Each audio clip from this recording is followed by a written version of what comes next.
Welcome back, yo, to episode 42, which is part one of our new chapter, being soft with yourself. Now, talking from experience, that was tough for me. Why? Because I didn't like myself. So, how are you going to have patience with yourself, have any type of dialogue with someone that you don't like? And that was the toughest thing there, right? Because if you don't like yourself, you're not going to have dialogue with yourself. You're not going to talk to yourself. You don't want to know more about you because you already don't like yourself.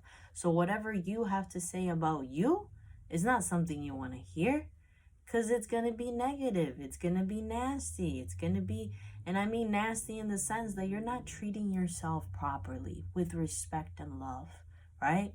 So, you got to ask yourself, if it's tough for you to be soft with your own self, the first question I would suggest that you ask yourself is, do I like myself?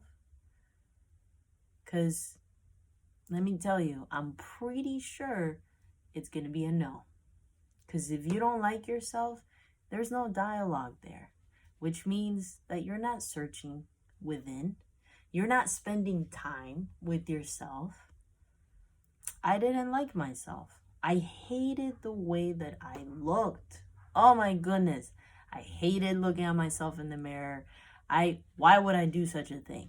Why would I do that? That's just terrible.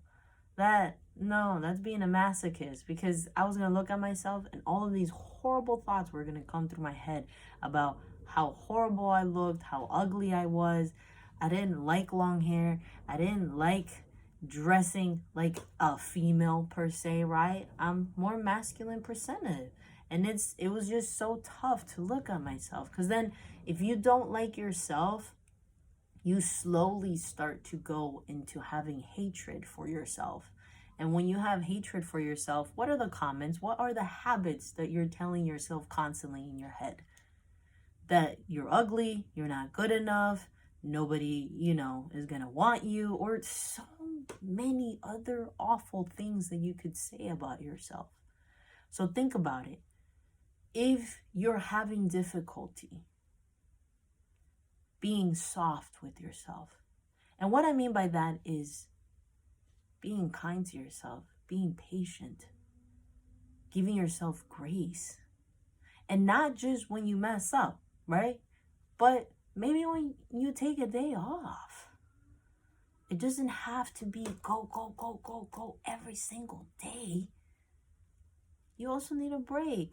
Don't get me wrong, I love people that are go-getters and they work towards their passion and they're just going through. But there's a big but there. You also gotta take time for yourself, take time to rest, okay? So, reminder, if you find it tough to be soft with yourself, then you got to ask yourself, do I like myself? Why? Because majority of the time, if you don't like yourself, is because others before you haven't really shown you how to properly love your own self, but instead they're teaching you how to do things to get that softness, which could also be interpreted as love, right? When you're soft with someone, you love that person because you're showing them kindness, you're showing them patience, you're showing them grace. So remember, first part of this chapter is to ask yourself, do I like myself? Do I like what I see in the mirror? If you don't, then it's time for you to start changing that, right? So that you can be soft with yourself. Because the world is cruel out there. The world is constantly beating you down, wants you on your knees. don't be the same way towards yourself. Show that love, show that kindness, that appreciation, right? All right. Thank you guys for listening in. This chapter is kind of short and sweet. So 5 minutes, probably tops, depending on the next chapters. But love y'all. Have a great, great day. I'll see you on the next episode.